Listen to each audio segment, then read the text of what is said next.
قطرہ قطرہ کلزم جو کہ واصف علی واصف نے کتاب لکھی ہے، اس سے دوسرا انتخاب ہے محبوب۔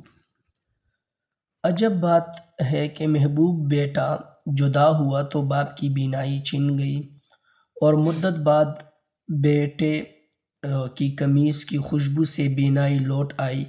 کہیں محبوب بینائی ہی نہ ہو، اپنی چاہت کا چہرہ نہ رہے تو بینائی کیا بینائی ہے؟ شاید دیکھنے کی تمنا ہی بینائی ہے، شاید محبوب کا چہرہ ہی بینائی کا سبب ہے، اور یہی چہرہ بینائی کا انجام۔ محبوب محب کی زندگی میں عجب رنگ دکھاتا ہے۔ محبت انسان کو ماں سوائے محبوب سے اندھا کر دیتی ہے، وہ کسی اور شے کو دیکھ کر بھی نہیں دیکھتا۔ اس کے دل و نگاہ میں صرف ایک ہی جلوہ رہتا ہے، محبوب کا جلوہ۔ محبوب زندگی کے صحرا میں نخلستانوں کی نوید ہے۔ محبوب محب کی زندگی کے میلے میں اکیلا کر دیتا ہے۔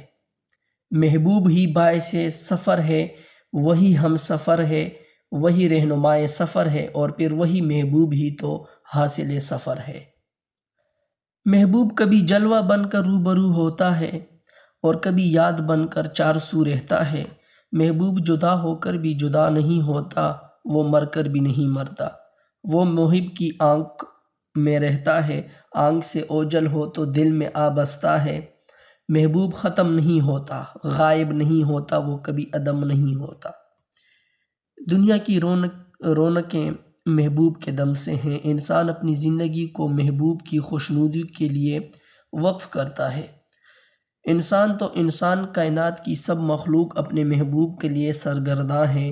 مور کا رقص، رم آہو، نغمہ انادل، چکور کی فریاد، لہروں کا تلاطم محبوب کی کرشمہ کاریاں ہیں۔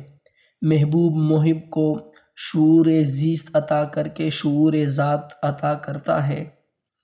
سجدے سے انکار کرنے والا حسن آدم سے بے خبر ابلیس محبت سے محروم تھا۔ وہ رحمت سے مایوس ہوا، مردود قرار دے دیا گیا۔ ابلیس کا معبود تو تھا، محبوب کوئی نہ تھا۔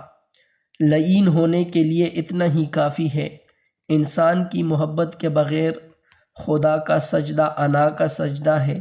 خدا انسان سے محبت کرتا ہے، اور ابلیس اس کے چیلے انسان سے محبت نہیں کرتے۔ کیسے کر سکتے ہیں؟ انسان سے محبت وہی کر سکتا ہے جس پر خدا مہربان ہو۔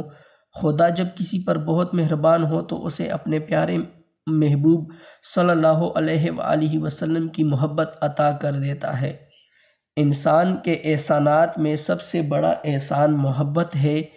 محبت کم ظرف اور کم نظر کا کام نہیں، یہ عالی ظرف اور بلند نگاہ انسانوں کا کھیل ہے۔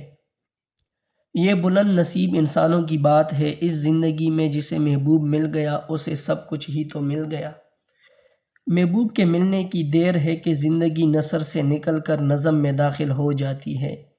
محبوب خود شعر نازک ہوتا ہے، اس کا قرب محب کو شعر آشنا کر دیتا ہے۔ جسے محبوب نہ ملا ہو، جسے محبت نے قبول نہ کیا ہو، اسے غزل بے معنی نظر آتی ہے، اسے نظم سے بیر سا ہو جاتا ہے۔ محبوب میسر نہ ہو تو رعنائی خیال کا ملنا محال ہے۔ محبوب اس ذات کو کہتے ہیں جس کے تقرب کی تمنا کبھی ختم نہ ہو۔ اپنی ذات سے فنا ہو کر جس کی ذات میں بقا ہونا منظور ہو، اسے محبوب کہا جاتا ہے۔ محبوب محب کے حسن انتخاب اور حسن خیال ہی کا نام ہے۔ ہر زندہ انسان کے لیے کوئی نہ کوئی محبوب ضرور ہوگا۔ جس کا کوئی محبوب نہیں، وہ اپنے آپ سے محبت کرتے ہیں، اپنی اداؤں پر مرتے ہیں۔ اپنے خون کی سرخی پر فدا ہونے کی خواہش ان کے خون کے سفید ہونے کی دلیل ہے۔ ایسے لوگ آئینہ خانوں میں اکثر دیکھے جاتے ہیں۔ نہ وہ کسی کو پسند کرتے ہیں اور نہ کوئی ان کو پسند کرتا ہے۔ ظاہر ہے ان کی زندگی ایک جزیرے کی طرح ہے۔ وہ خود ہی آواز ہیں اور خود ہی گوش بر آواز۔ ایسے لوگ سخت دل اور تند خو ہوتے ہیں، ان کے نصیب میں تنہائیاں ہیں۔ ایسے لوگ کبھی کبھی خودی سے بھی آشنا ہو جاتا ہے، ان کو اپنے ہی سرے نہا تک رسائی ہو جاتی ہے۔ ان کا محبوب، ان کی ذات ان کے لیے کرشمہ کاریاں کر جاتی ہے۔ آج کے دور کا انسان محبوب سے آزاد سا ہو گیا ہے اور انسانوں سے مایوس ہو چکا ہے۔ وہ اپنے آپ سے مایوس ہو چکا ہے۔ اسے کسی پر کسی حالت میں اعتماد نہیں۔ وہ اپنے ماضی پر تو نادم ہے ہی صحیح، اپنے مستقبل پر بھی نادم ہے۔ آج کے انسان کا محبوب سرمایہ ہے۔ وہ اپنے مال کو اپنا محبوب مانتا ہے، اسے چاہتا ہے، اس کی پوجا کرتا ہے، اس کے وصال سے خوش ہوتا ہے اور اس کے فراق سے ڈرتا ہے۔ آج کے انسان کو موت سے زیادہ غریبی کا ڈر ہے۔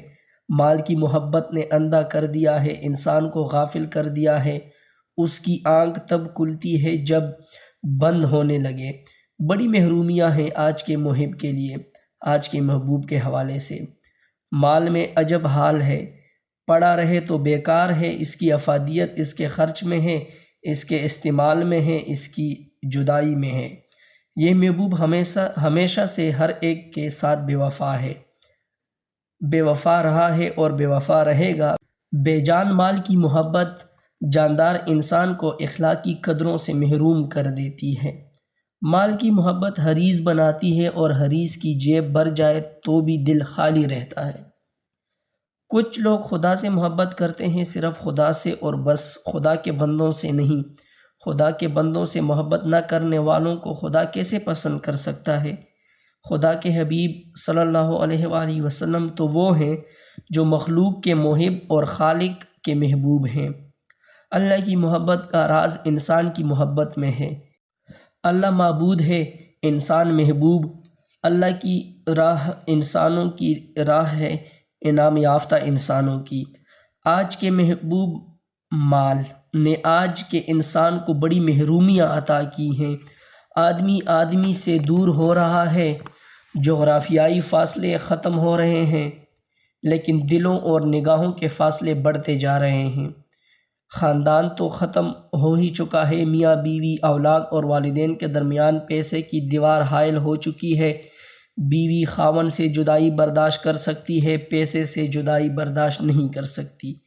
مال کے مقدر میں پردیس لکھا جا چکا ہے۔ خاوند پردیس میں ہے، بیوی خطوط اور مال پر گزارا کر رہی ہے۔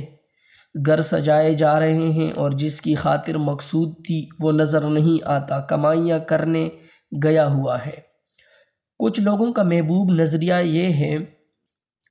نظریات کی محبت نے ملکوں میں فساد مچا رکھا ہے۔ دائیں اور بائیں کی تقسیم قوم کو تقسیم کر چکی ہے۔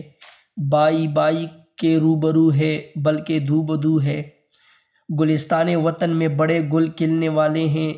نظریہ پرست انسان مردم بیزار ہیں۔ نظریات کی جنگ کا خطرہ منڈلا رہا ہے۔ صورتحال خوفناک ہے، انسان تقسیم ہو چکا ہے۔ ایران عراق نظریات ہیں۔ ہر دو فریق مصروف جہاد، سچے خدا کے نام پر دونوں گروہ جنگ کر رہے ہیں۔ کون سچا ہے کون جھوٹا؟ دونوں سچے تو نہیں ہو سکتے۔ محبوب پرستی جنگ پرستی تو نہیں ہو سکتی۔ اپنے ہاں حکومت اور حرب مخالف دو نظریے برسر پیکار ہیں۔ انسان کی محبت سے محروم لوگ نظریات کی گرفت میں ہیں۔ انسان سے محبت نہ ہو تو وطن کی محبت بھی واہمہ ہے۔ جس دیس میں ہمارا کوئی محبوب نہ ہو اس دیس سے محبت ہو ہی نہیں سکتی۔ آج کے انسان کی وطن پرستی اس لیے مشکوک ہے کہ وہ انسانوں کی محبت سے عاری ہیں۔ زمین، مکان اور پیسے سے محبت کرنے والا انسان محبت کی اصل روح سے محروم ہے۔ وطن اس لیے پیارا ہوتا ہے کہ ہمارے پیارے اس میں رہتے ہیں، ورنہ وطن کیا اور وطن کی محبت کیا؟ اگر محبوب وطن سے باہر ہو تو محبت وطن سے باہر ہو جائے گی۔ محبوبوں میں سب سے زیادہ خطرناک محبوب شہرت ہے۔ شہرت سے محبت کرنے والا دراصل اپنی انا کا پرستار ہے۔ انسانوں میں خدمت کے بغیر سربلندی کی تمنا ظلم ہے۔ جھوٹے معاشرے میں شہرت حاصل کرنے والا سچے معاشرے میں بدنام گنا جائے گا۔